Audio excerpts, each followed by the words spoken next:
I'll give you another crazy metaphor, okay? So imagine that you're born with two selves. One self that wants you to grow and to become transcendent and to be united with, the union of all great things. And one self that wants to be separated. It wants to do what it wants to do, and it doesn't want to be beholden to rules, and it actually wants to go the other direction. So this gives us a primary duality, right? And this is an old story. We all know the story of the good guy and the bad guy, the rebel and the one who's, the white knight or whatever. And in some sense, there is this battle going on inside of us. There is an aspect of us which is a true self, which wants to be united with its unification of its higher knowing and being and truth and wisdom. And there is an aspect that is kind of ignorant and born from reactions to the world and builds an identity inside of us, and in many ways is a reactionary survival mechanism. It's our conditioned self.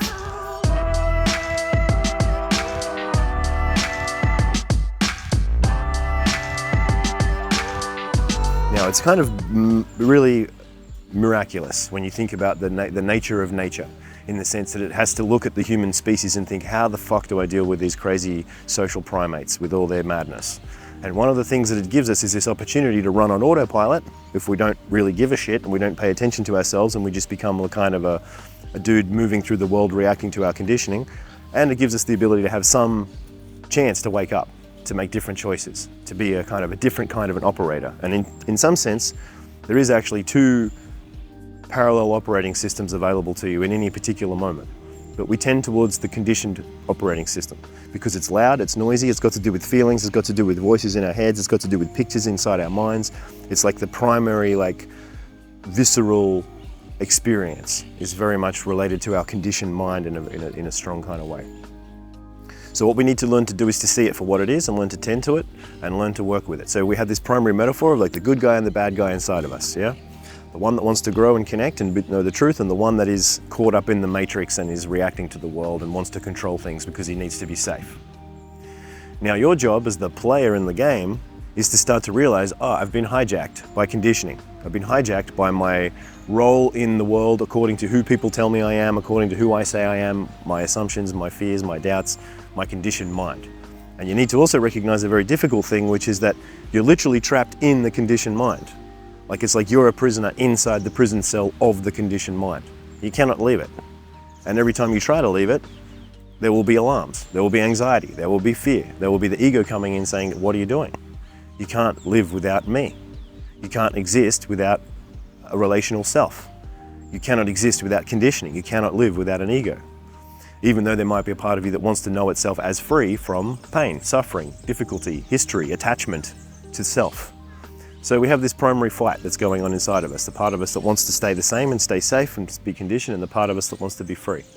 Now, your job as the player is to start to recognize, I've had my powers taken away from me, or I've allowed my powers to be taken away from me, in terms of understanding who I am and how you can reclaim your, let's say, your ultimate self.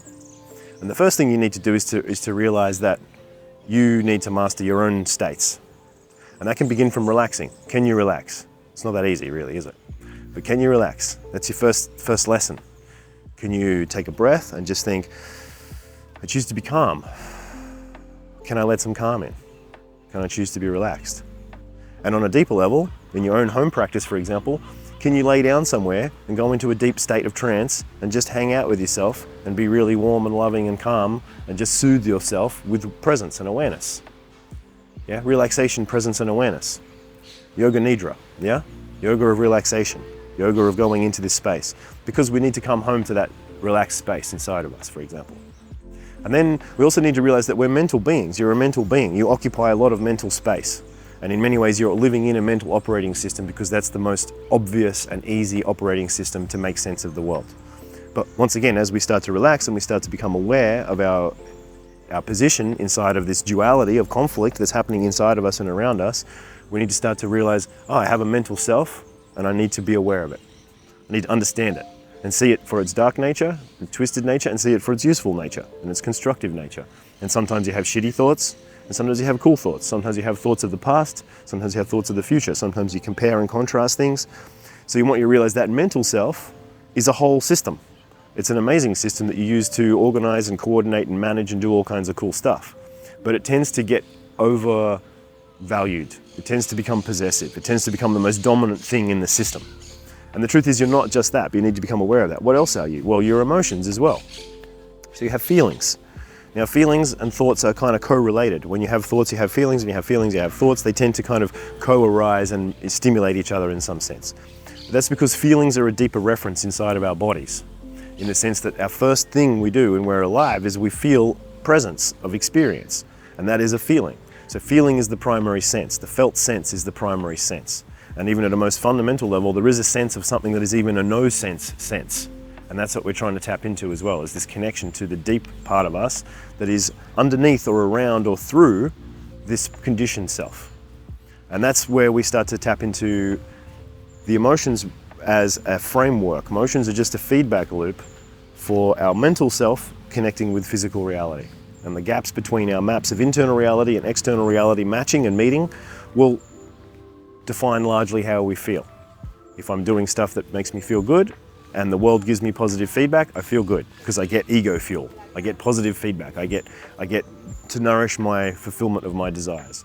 If I'm unable to do that, if I can't get my fuel, if I can't get the things I need, if the world's not giving me the stuff that I need as positive feedback, there's this feeling of helplessness, hopelessness, depletion. And then that creates a lot of different anxieties and fears. What are you going to do? Well, you're either going to run off and try to get that energy from somewhere else, or do some kind of self-destructive thing or addictive thing or whatever that people do to try and compensate for the fact that they can't get what they need in the world, or they have to work some game out, some strategy. So you need to recognize that thoughts and emotions and becoming aware of this basic construct of your identity that you're operating is your primary condition that you need to wake up from. And if you want to be this hero in the journey of climbing back to your own liberated self and reclaiming your power, then you need to recognize that there is a journey of reclaiming ability to understand the mind, ability to understand the emotions, work with the emotions. Now, if we look at this primary base of, what's going on in your unconscious, what's going on in your mind, and what's going on in your emotions, that's your sense of self. Yeah? So that's the thing that you're primarily operating from. You're walking around the world, having experiences, thinking, feeling, reacting, and creating identities all the time. Little micro trances. I gotta go to the shop now. Oh, I'm gonna drive my car. I'm gonna go and do some business. They're all little trances that we do to make sense of the world. Same thing, I wanna go and talk to a girl. It's a trance. But is it an effective trance or a failed trance? What about relationships? Do you have effective trances in your relationship aspects of your life or not? So we need to build a healthy sense of self, strong sense of self, independent sense of self. But the important thing as well is we also need somewhere to go that is bigger than just trying to fix ourselves and trying to fulfill ourselves and trying to get what we need from outside ourselves to be okay. So where the fuck do we go? Where do we go? He knows. So we need to go somewhere else. It's inside. We need to find resources. And when I say inside, it's more like we can tap into the eternal resources of now, of this moment, of spaciousness. So for example, you've got a tired self who's like, I just want to go off a process and blah, blah, blah. Fair enough, it's a big week. It's a lot of process, it's a lot of change. Can you tap into something that is surrounding and supportive and uplifting to you right now, which might even be just the presence of the birds in the moment? It doesn't even need to be conceptual. And as a matter of fact, the fact that it is non-conceptual makes it juicier, because it allows it to work in a way that is around and through and beyond these mental constructs. And we need to start to learn, which is a very difficult lesson, our addiction to our thoughts, our addiction to our emotions, our attachment to our identities, and the constant possessive nature that we think we are a static thing. We think I'm a tired guy because I've been doing days of day game. But it's like, really? What if you're just a constantly flowing emergent system that's eternally connected to infinite power sources? Then the moment of potential is now, and you get to make a different choice about your identity by just taking a breath and saying like, yeah, I'm tired, and this moment is open, and I'm going to be with it, and I'm going to digest it. Because the other thing I want you to realize is that you guys are becoming bigger than your problems. You're becoming bigger than your limitations. And how do we do that? Well, we start to create the space to be bigger. So can you hold space is the first thing. Can you be compassionate to yourself? Can you be empathetic to yourself? Can you start to introduce these basic baseline concepts that build the structure that you need to be strong? What else do you need? You probably need presence, maybe need some love, maybe need some affirmation, and you can also take little moments in between and think, I'm not going to be able to take the day off, but I can take a few seconds off. And in these few seconds, I'm just going to take a little holiday into infinity, and then I'm going to bring back a little bit of infinity, and I'm going to remember, I'm cool, because I've got shit to do, but I'm also chill, because I'm everywhere I need to be, I've got everything that I need. Now this is a bit of a process too. Obviously I'm telling you this cool shit, we're going to tap into it some more as we go, but this is about practice. about doing it. But it's very good what you say. It's also normal. You should feel tired. You should feel stretched. You should feel overwhelmed. You should want to run away. Okay, good. Let's process this. Let's work through it. Let's keep pushing, because the other thing is we want to pierce you through as many layers as deep as we can, as fast as we can. And you will, trust me, after this workshop, slowly unravel and unpack over weeks and months. And it's very common that guys come to these physical trainings, because it's very important when you come to a physical training, you get much more than just watching stuff or just reading stuff or just doing in little snippets. This is a deep immersion, social special forces training, yeah? We're breaking you down.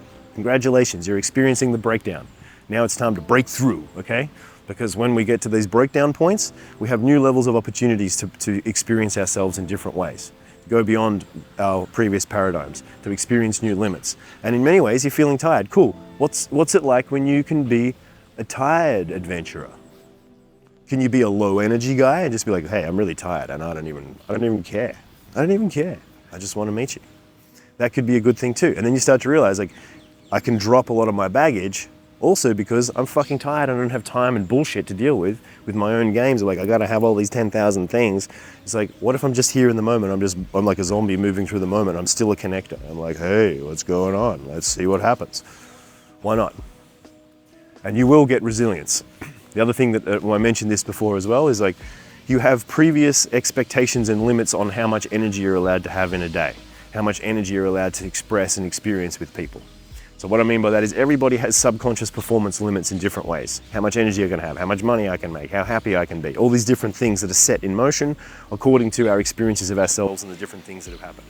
Now, yet again, what's very interesting is that these subconscious performance limits are basically based on your previous experiences and the databases of what you've experienced in the past. So if you want to update or upgrade your subconscious performance limits, say for example, I want to have more energy in my day, then one of the things you need to start to do is to reframe and realign the previous ways that you've experienced yourself to have more energy now. So start to realize, okay, I can start to see myself in a different way in the past to have more energy now. And I can start to update my databases of negative experiences that took me away from my energy or made me want to shrink or made me feel small, and I can help those past versions of myself. I can go into my holographic, like, Minority Report, like, filing system of all my different memories. I can pull up this memory and go, that guy was a little bit sad, but I'm the fucking director. I'm the sole sovereign power and authority. I'm going to create something here. I'm going to create a little bit of spark, some light, some love, some good stuff. That's better. And then you update that little piece of the database. And you do it quick, you get faster at it, you do it all the time. It starts to become something because it's automatic. And then as you start updating these databases, your hologram updates, and your real-time present moment self is like, I can do shit in the future that I could never do before because I just corrected some assumptions that were incorrect. Good day, gentlemen. I hope you enjoyed that brief snippet from inside one of our live seduction workshops featuring the one and only Shay Matthews. Now, usually I would be saying, if you want to sign up for some workshops coming soon, you better move. But now it's too late because we're pretty much sold out all of our live dating and seduction workshops for 2023.